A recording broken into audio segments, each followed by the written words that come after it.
Hello guys, welcome back to my YouTube channel yes chem study a way of success. मैं हूं आपका educator Shivam Mishra. और यहां पे देखेंगे प्यारे बच्चों, कृत्रिम कायिक प्रवर्धन। जी हाँ, मैंने प्राकृतिक कायिक प्रवर्धन आपको बता दिया था। क्लास 12 बायोलॉजी का इम्पॉर्टेंट टॉपिक है जो कि आपके बोर्ड एग्जाम में आ जाता है। पूरा मैं एनसीईआरटी से ही पढ़ा रहा हूँ आपका, चाहे यूपी बोर्ड हो, चाहे एमपी बोर्ड हो, चाहे बिहार बोर्ड हो, हर एक बोर्ड के लिए बहुत इंपॉर्टेंट है। तो आज हम पढ़ेंगे कृत्रिम कायिक प्रवर्धन।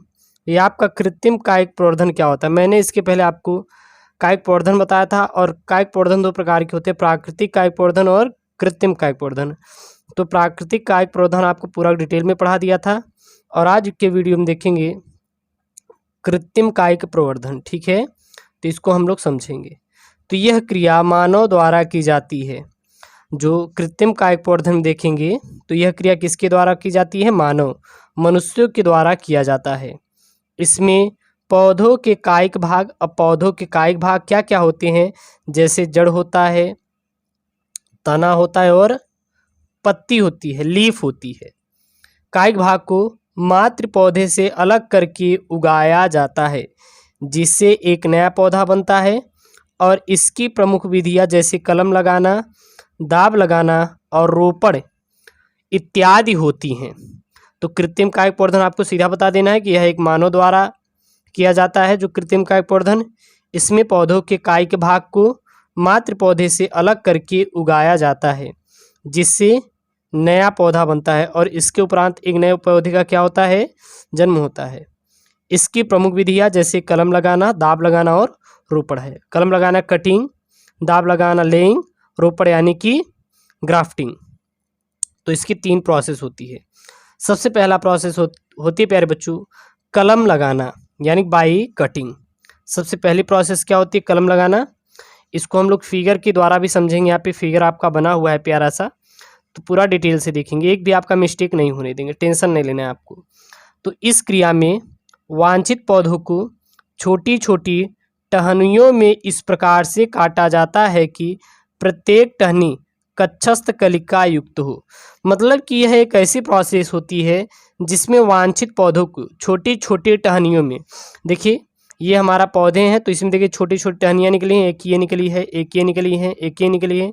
तो इस प्रकार काटेंगे, देखिए इसको इस प्रकार काटेंगे, यहाँ पे देखिए कट करके यहाँ पे मैंने निकाल लिया। इस प्रकार काटेंगे कि प्रत्येक टहनी कक्षस्थ कलिका युक्त, यानी कि एक इसमें कक्षस्थ कलिका निकली रहे। देखिए इसको काटे तो, लेकिन ये एक कलिका निकली हुई है। फिर इस टहनी कलम कहलाती, और जो यह टहनी हम लोग काटते हैं इसी को क्या कहते हैं? कलम कहते हैं।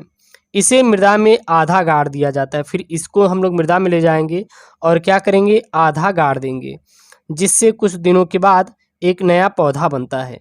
कभी कभी टहनी के निचले भाग में एक ए अथवा अन्य हार्मोन के उपयोग से जड़ें शीघ्र निकलती हैं। जैसे अंगूर, गन्ना, गुलाब, गुड़हल आदि में कलम से ही कायिक प्रवर्धन किया जाता है। तो जो अंगूर होता है, गन्ना होता है, गुलाब होता है, इत्यादि जितने भी होते हैं, और गुड़हल होता है, इसमें कलम से ही कायिक प्रवर्धन किया जाता है। जो कायिक प्रवर्धन प्रोसेस होती है कलम के द्वारा ही की जाती है। आप गन्ने के देखते होंगे, गन्ने लंबे लंबे होते हैं, इसको पीस पीस में काट के ले जाके बुआई कर देते हैं। अंगूर की भी टहनी, गुलाब का भी टहनी आप बोते हैं, और गुड़हल आदि को कलम के द्वारा ही उगाया जाता है। अगला होती है प्यारे बच्चों दाब लगाना। अगला क्या होता है आपका? दाब लगाना, यानी कि लेयरिंग। तो इस क्रिया के अंतर्गत तने से निकली भूमि के निकट स्थित शाखाओं से कुछ भाग को नम मृदा में दबा दिया जाता है। यहाँ पे समझिएगा, यानी कि यह एक ऐसी प्रोसेस होती है, इसके अंतर्गत क्या होता है? जो तना होता है, तने से निकली जो टहनी होती है, देखिए तना है, तने से निकली टहनी है, इसको झुका के हम लोग क्या करेंगे? मृदा में दबा देते हैं। ये देखिए मृदा में दबा दिए।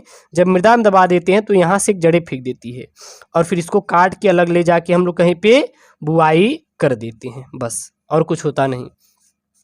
जहाँ से एक नई जड़ें निकल आती हैं, इसके बाद यह भाग मुख्य तने से अलग कर दिया जाता है। फिर इस भाग को हम लोग क्या करते हैं? जो मुख्य तना होता है उससे क्या कर देते हैं? अलग कर देते हैं, और यह स्वतंत्र पौधों के रूप में विकसित किया जाता है। और फिर से स्वतंत्र पौधे के रूप में क्या कर लेते हैं हम लोग प्यारे बच्चों?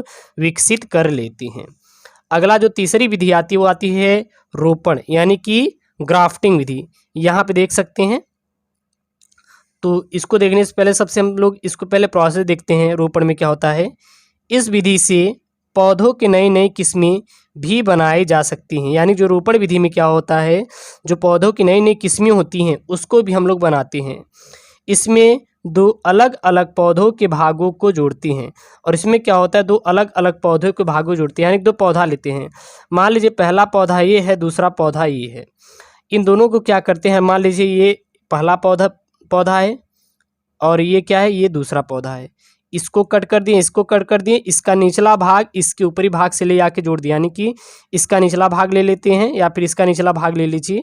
इसका निचला भाग हो गया और इसके ऊपरी भाग यहाँ पे ले आके क्या करेंगे, जोड़ देंगे। यानी कि दो अलग अलग पौधों को हम लोग जोड़े कि नहीं, यही क्या कहलाती है, रोपण। एक जड़ सहित पौधों के कटे हुए तने पर, जिसे स्टाक कहते हैं, और दूसरे पौधों के प्ररोह का टुकड़ा या स्थान जोड़ा जाता है। दोनों भिन्न पौधों के भागों को इस प्रकार जोड़ा जाता है कि वे एक ही पौधे के रूप में जीवित रहें, और इस क्रिया को हम लोग क्या कहते हैं, रोपण कहते हैं। यह आम, नींबू, सेब में होता है। इसमें स्टाक कैम्बियम तथा श्यान कैम्बियम को सीधे संपर्क में रखा जाता है, जिससे एक बनने वाले एंजाइलम व फ्लोएम एक दूसरे के क्या रहें, संपर्क में रहें।